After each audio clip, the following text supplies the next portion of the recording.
Alright, hey guys, welcome to Lego Batman the video game. Happy Tuesday the 14th. I'm the TheCleanLPGuy, and in this episode, this is day 1 of the 5 days a lady walked on a couch for year 5. I hope you guys are enjoying your November. This is actually going to be really fun. I've always liked this game, always coming back to it. I've always enjoyed it. There are things, of course, that do annoy me and I like better in the newer games, but so much about this game that I actually really like. The cutscenes I always thought were kind of fun just because they didn't have the voice, and it was always kind of having to be more pantomime-like. So that was something I always liked. And then, is that a banana on the guy's head? Or what was he having on top of his hat? It doesn't make any sense. Is that a pizza? Wait, is Commissioner Gordan eating a pizza? Oh my gosh, you guys are eating in Commissioner Gordan's office. What's funny is I wonder if this office is based off of the one in the Batman 1980s movie. Just because how dark everything is and kind of that they based it off of that anyways. I don't know. Alright, sweet. So here we are. We're going to go make a surprise for the Commissioner. Hopefully I don't have an epic fail at the end of this level because I know that getting the Commissioner at the end, I think it was the last time I did it, I had a very hard time. How could she punch all the way up to those bulbs? What the heck? Alright, here we go. She's got a pistol. He's got 2 machine guns, Joker. And wow, I just grabbed it on the wall for like a half hour. What the heck? Alright. This is actually a really fun level. One of the main reasons I decided to play this level, so for this series of 5 days, wow, push this a little bit longer, Harley. But for this series of 5 days, the reason I chose this level out of the levels that I was going to choose on my own was because I liked... It's kind of a weird thing to say that I like it, but out of the Lego Batman series, I liked that this game actually kind of showed you the villain's perspective of things. I think that's something that's always kind of been a... how do you say? Like a... I don't know, like an allure to the Batman series, is that it's like the villains have a mind, of course, of their own, like every villain would, but the mind of these villains is just so bizarre and out there that it's crazy, and you kind of want to know what they're trying to think. So I don't know, in a way I like that they did this. I don't like what you're fighting when you do this, because when you're playing this game as the villains, you fight police officers, and I don't like that personally. I like cops. I love what they do for society. I don't think they get enough appreciation for what they do, and I honestly feel like even Lego putting it in a video game where you're fighting them and, you know, studifying them even though you are, I don't think it's right. But at the same time, it's understandable with who you're playing as. It's kind of a weird paradox there, I guess you could say. But ultimately, my whole point is that I love that Lego went with a new angle on this game, trying to go with, okay, you know, what are the villains doing while Batman is doing his crime-fighting thing? And of course, you know, you would imagine that the Lego game would be about Batman and his crime-fighting, whatever, do-goods. I want to kill this rat. There we go. Die, rat. Anyways, so... You know, of course, you'd think to go it from the hero's perspective, but I liked the fact that Lego kind of took a twist on it, and we're like, you know, let's try and do, you know, 15 levels on the villain's perspective. Now, that's another thing. I know, kind of just swapping from one topic to the next really quick, but the other thing I really like about this game is that they didn't just do, like, 15 levels on Batman and Robin's side and just, like, end it. They were like, okay, we're good there. You know, we don't need to do any more. They actually did 30 levels in total in this game. That's the most levels I've heard of in a Lego game, besides from, what was it, Lego Star Wars: The Complete Saga? Wow, I'm running into a pole. What the heck, Joker? Anyway, so that was like the most I'd ever heard of levels in a game other than Lego Star Wars: The Complete Saga. But the only reason they did that for Lego Star Wars: The Complete Saga was because it was supposed to be all 6 movies, right? And so they were doing it... Honestly, what it was is they didn't really do anything different than the original trilogy, Lego Star Wars 2, and then the Lego Star Wars, the video game stuff. So basically, they just took old data and crammed it together on a disc, probably added some new content. I've never actually finished playing that game. I have a friend who has that game. He and I started playing it a little while ago, but we never finished it.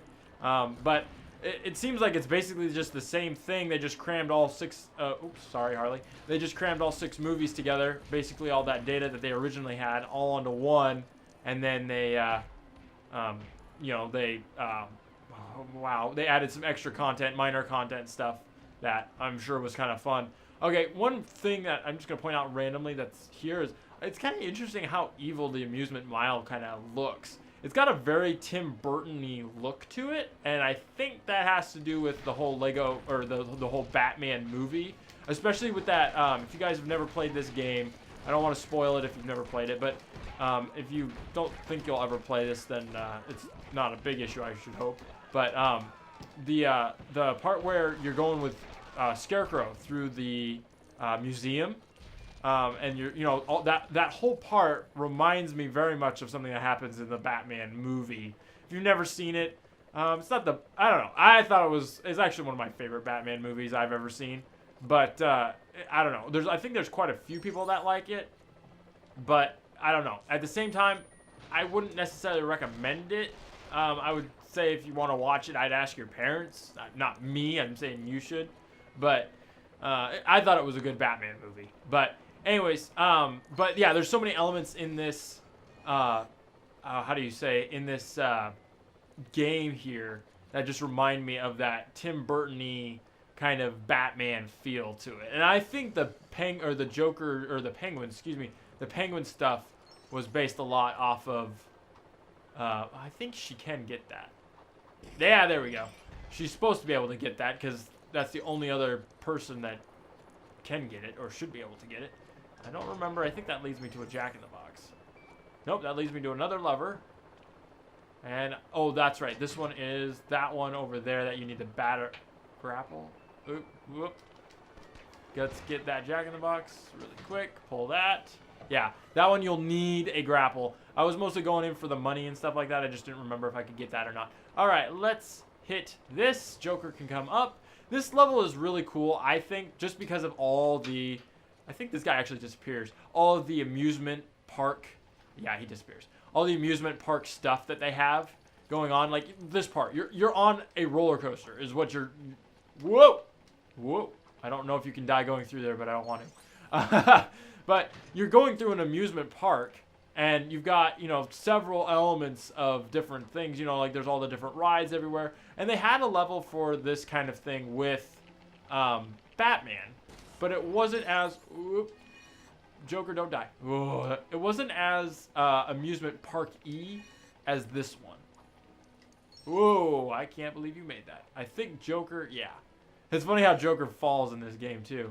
But anyways, so... Okay, what the heck? I barely rode on that. That can kill you if it falls on you, so don't let it fall on you. I think it... Nope, I thought it fell on Harley. I was like, what? No, Harley! This actually can get kind of tricky here, fighting on this roller coaster. It's actually a really fun part of this game, though. It's funny. So my sister and I did some research on Harley a while back, and if anybody has seen the Batman Begins movie, how Scarecrow is in it, and then Harlequin, it hasn't really been in a movie. I don't think she's been in a live-action movie until the new Suicide Squad movie. But it's interesting because there was a movie that was planned for her and Scarecrow to be the main villains. I don't remember if it was planned for before the Batman Forever movie, or no, Batman and Robin movie. I don't remember if it was scheduled instead of that, or if it was supposed to be like after that one. But there was supposed to be a movie that kind of fell along those lines that whoa, don't die. But there was supposed to be one with Harley and changing. What? I did not know. I was just on that platform. How did I not know that platform was there? I'm like, no, don't die. All right, here we go. There we go, up there. All right, come up here, pull the lever. Oh, snap. We got some hoodlums dressed like police officers. That's one thing that's really weird about this game, is how like much it takes to kill the villains. Like the hoodlums or whoever you're going after. It actually takes quite a bit of I don't know, quite a bit of attacking them even with Batman and Robin, like the Batarang, it takes quite a bit from the Batarang just to get them. But then also it takes quite a bit from like guns. Like guns, you would think like one hit kills. Nope, not. They're like, you know, sometimes it's 2, which is fine. I don't think it's a big deal, but it's just kind of weird. I would have thought it would have been like one hit kill. Now, what's really interesting is I think the style of game for like the villains and all that for this game is actually quite a bit the same as the Lego Star Wars games. So I don't think they really changed it up. But in the later ones, of course, they changed it up. And I'm not going to try and compare it to stuff right now. I'm going to try and compare the later ones to the past ones. I'm hoping I can do that. But just kind of interesting thing to note is that the villain fighting is a little bit different than, you know, how you might expect, where it's like, you know, it takes a couple hits just to get people. What's really interesting too is I feel like this was like one of the first games where they really actually started to like mob the main players with bad guys, because usually I don't remember bad guys just mobbing the players like in Lego Star Wars. I guess sometimes they did, but I don't know. Even in Lego Indiana Jones, I really don't remember getting mobbed. I mean, it was like, you know, there were a few people. Sweet, supervillain, I don't have to worry about collecting studs now. I'm okay with that. We're going to get rid of these guys. I got to get around these tables and stuff. Wow, he just got the high ground right there. Oh, no, stop. Beat up the hoodlum. There we go. If you guys don't know, I had like a little story. I did this game as a Let's Play, if you didn't know. Actually, that's where the day a lady walked on the couch came from, if you didn't know. If you want to see the video, I have a link to it at the end of the video. It'll show the original video that this actually goes, well, that the reason that I'm doing these 5 days of the lady walked on a couch. So I'll show you a video to that. But anyways, so, no, what was I going to say? Shoot. I don't even remember what I was talking about. I know I was talking about like it compared to Lego Star Wars. I really feel like this game is actually very different than what, out of the original ones that Lego did for video game wise. I feel like this one is very different than a lot of the other video games they've done up to this point. So I actually like this game. Another thing that was really cool about this game is that it was the very first game to have an original story by Lego. Lego came up with the story themselves. I don't need all that coin. I'm going to go find Commissioner Gordan. But Lego came up with the story themselves, and they basically just, you know, basically they got the rights to DC's characters, and then they just said, okay, we're just going to make the story ourselves. So, I mean, it's actually new in that respect, too. No, that's not what I need to do. Okay, I'm going to take this over here because I can get a mini kit for it. But, yeah, it's the first game where they've done that up to this point. So, I thought it was cool. You know, Lego Star Wars, the video game, had its own thing. Woo, that almost hit me. Do I need to... What do I need to do here? I forget. I know I need to get the lights to shine for me. But I don't... What? Did I just get that right randomly? Oh, no. Okay, I was like, did I just... Oh, that's right. I need to build a cannon. Duh. I totally forgot about that. I'm like, how do I get in there? I don't have any explosives, and I don't remember how to get in there. All right. Sweet. Now, it's also funny because there's multiple times in the storyline of this game where it seems like the superheroes and the supervillains don't entirely match up. Blue, red, green. Okay. But it doesn't, yeah, so like there's a part in even in this one where you get Killer Moth with Joker and you go save Harley. But there's a point in that at the end of it where Killer Moth is attracted to the light of the Batwing, but the Batwing, but Batman wasn't on his way in his storyline until he saw Killer Moth in a camera.